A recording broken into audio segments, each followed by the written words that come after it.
Hey guys, it's Rob here and welcome back to another video. So in this video we are going to talk about some pretty interesting news. Halo is coming to PlayStation 5, and while that's happening, a lot of people are talking about Nintendo and them having exclusives, and some former employees from some companies are talking about things and their exclusives, so we're going to talk about that. And not only that, but Xbox is reiterating stuff about stuff coming to the Nintendo Switch 2 from their side of things, so that's also really fantastic. Even though I don't like everything Xbox, there are some pretty good IPs that I do enjoy, especially if they ever do something with like Conker's Bad Fur Day. I definitely want that to come to the Nintendo Switch. There's some sales for the Japanese charts for Pokemon Legends ZA as well, and some new Nintendo Switch games that were outed by Amazon early. They're not even announced yet, so that's pretty exciting too. In other Nintendo Switch 2 news, if you guys end up enjoying this video, make sure you guys leave a like. It really does help push the video when you do that. And of course, if you want to stick around and be kept up on the leaks, rumors, and all that great stuff and news, of course, make sure you guys subscribe and have that notification bell on. Seems YouTube's not really the best at keeping you guys up to date when I upload, so that is one of the best ways to have an upload notification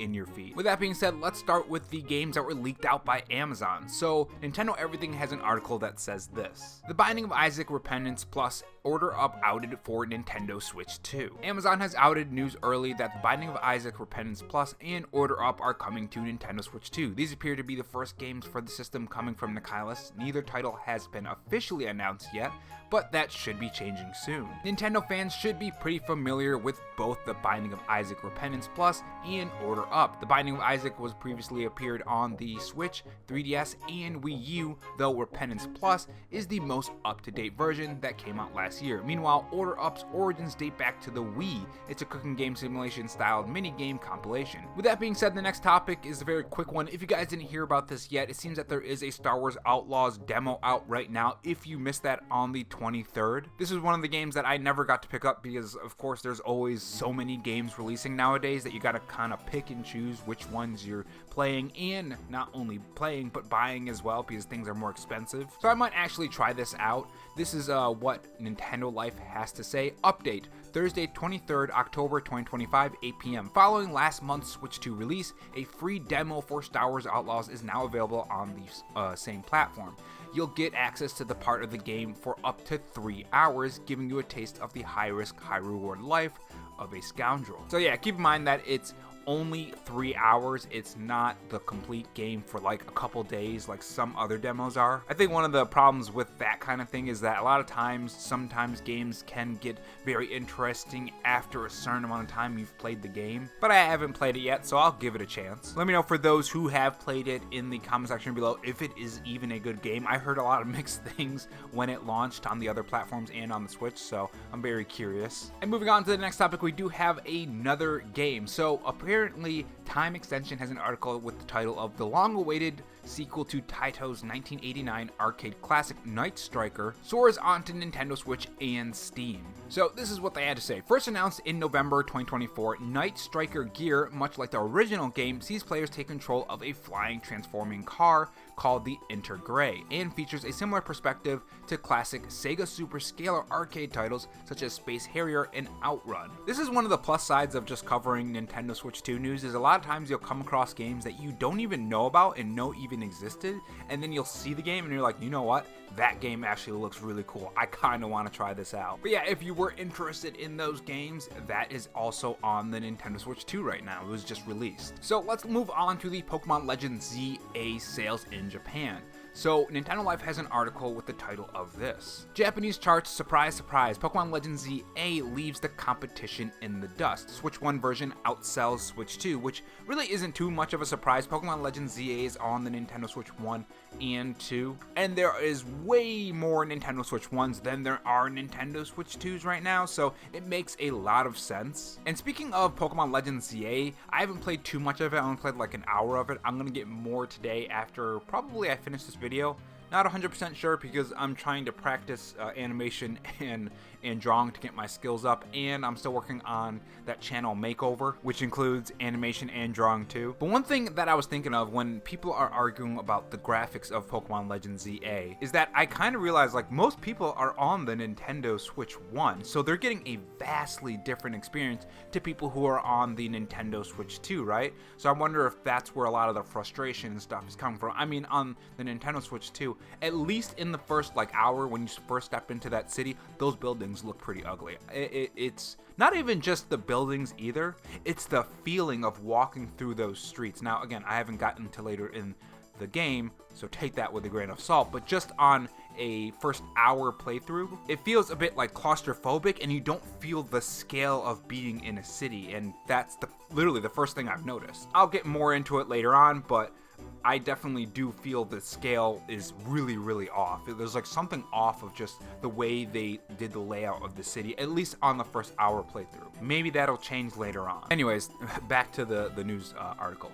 So this is what they said. The latest look at the Japanese charts are in from Famitsu, and surprisingly, absolutely no one, Pokemon Legends ZA, has started with a bang. TPC's latest takes the top 2 spots this week, with the Switch 1 version putting up 872,552 sales, and the Switch 2 hitting 612,905 combined. This puts the Pokemon Legends ZA just shy of 1.5 million sales in the first week. Now, they do note that it's far from the 2.5 million achieved by Scarlet and Violet's debut, though it's a little higher than the 1.42 million achieved by Pokemon Legends Arceus. So from what I can tell from those numbers, it's like smack dab in the middle of the two. I think the reason behind the lack of sales compared to other Pokemon games, at least, are a couple reasons. I mean, the Nintendo Switch 1 was the only console there, and of course now we have the Nintendo Switch 2. So I think it falling just above Pokemon Legends Arceus makes a lot of sense. There's probably that extra padding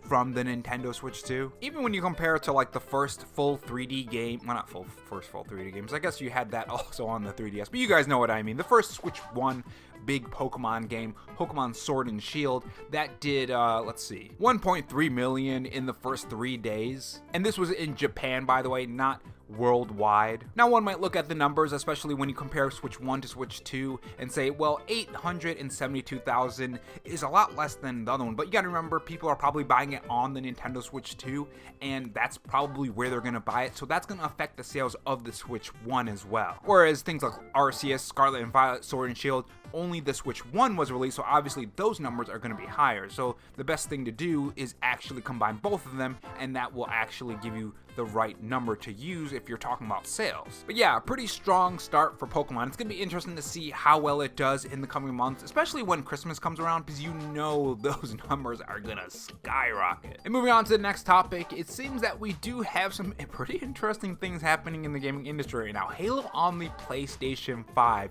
that is something I've never thought I would ever say, and never thought that I would ever see. I mean, that is absolutely insane. If PlayStation ever brings their games to the Xbox, we must be living in a very strange timeline. But anyways, the reason why I'm bringing this up in a Nintendo video is that some of the people over at Blizzard, or ex-Blizzard employee I should say, is saying some pretty interesting things. So Games Radar has an article with the title of "Someone Go Tell Nintendo That." Former Blizzard president responds to Xbox boss saying exclusives are antiquated. Says Nintendo has continually dominated with outstanding games. And I think that's one of the things that does push the Nintendo Switch hardware, because why would you buy a Nintendo Switch? I mean, I guess if you want it portable, but then you would just get like something like a Steam Deck or something, right? In a world that Nintendo is bringing games to other platforms, which is never gonna happen. I mean, let's be honest here. But let's dig into the article. Former Blizzard president and Xbox exec Mike Ybarra has commented on Xbox president Sarah Bond's comments on exclusive games being antiquated, citing Nintendo's success with the strategy. Xbox has been slowly but surely getting out of being a proper platform. And this was her direct quote. They say, in a recent interview, Xbox president Sarah Bond called exclusive games antiquated, citing community-led games like Fortnite, Roblox, and Minecraft. Naturally, Bond's comment was met with some feedback. The one mentioning it was former president of Blizzard Entertainment, Mike Ybarra, who hasn't exactly been quiet on his thoughts on some recent decisions at Xbox, like saying your console is dead in response, Jesus man, to an Xbox user negatively reacting to the "this is an Xbox" campaign, and saying going back to exclusives was the only way Xbox can become a regular console again. And yeah, I'd have to agree, to be honest. I mean, Xbox is I don't know what the heck they're doing over there, and I honestly don't think they know what they're doing there. It seems like they're trying to go in all of these different directions other than one that's gonna help them grow their business and grow the Xbox brand. And they kind of, you know what it seems like? It seems like they know they're on their way out of like just being a console manufacturer, the Xbox brand, so they're just trying to squeeze as much money out of the Xbox fan base that are really diehard Xbox fans before they leave. It's the same way like when an MMO knows that they're gonna die or something and they try to squeeze as much money out of their fan base as possible. So they'll like raise prices, they'll make some dumb decisions, you know, they'll add more things that are more enticing to like a shop, you know, stuff like that. And I honestly don't think that's the play here. I mean, the fact that Xbox has so many great IPs, like, I can't believe they canceled Perfect Dark. I mean, they have Banjo, they have Conker's Bad Fur Day, you know, Fable. We'll see when that comes out if that's good or not, but we really haven't seen anything on that game, and every single time we see something from Xbox and they don't really show too much gameplay and they're kind of being a little bit secretive, you know something funky is happening. It happens with every single Xbox IP. It happened with Starfield. We didn't see gameplay for the longest time, and then when we finally got gameplay, it looked pretty janky. And what was it on release? How is it being remembered now? It's not being remembered as a really, really fantastic game. Yeah, it does have its fans, but, you know, it's not on the level of what it should have been. So when you look at what Xbox is doing, and then you look at what Nintendo is doing, and the state of each company, you could probably say, well, Nintendo must be doing something right, because they're doing way better than Xbox, right? Although Nintendo is doing some of their fair share of dumb stuff, like increasing prices, you know, $50 amiibos, game key cards, stuff like that, but it's not anywhere near on the level of what what Xbox is doing. Like, if they did a 50% increase on the Nintendo Switch Online service now, I would not probably have the Nintendo Switch Online service. I just won't. That's too much. That's 50%. No. I mean, that's why I don't buy amiibos, is because they're just too expensive now. But yeah, I'd be curious on your thoughts on that in the comment section below. Like, especially for people who have a Nintendo Switch 2 or 1 and an Xbox. Do you regret buying the Xbox? Would you rather have like a PS5 or, you know, spend that money on like a gaming PC? Let me know your thoughts in the comment section below. Because even though I am enjoying the PlayStation 5, there are times where I'm like, man, did I even buy this? I should have just spent it towards a gaming PC. So like, even someone who has a PlayStation 5, not a Pro, but just like the base version, sometimes I do regret it as well. I'm like, I could have just upgraded my PC with that $500.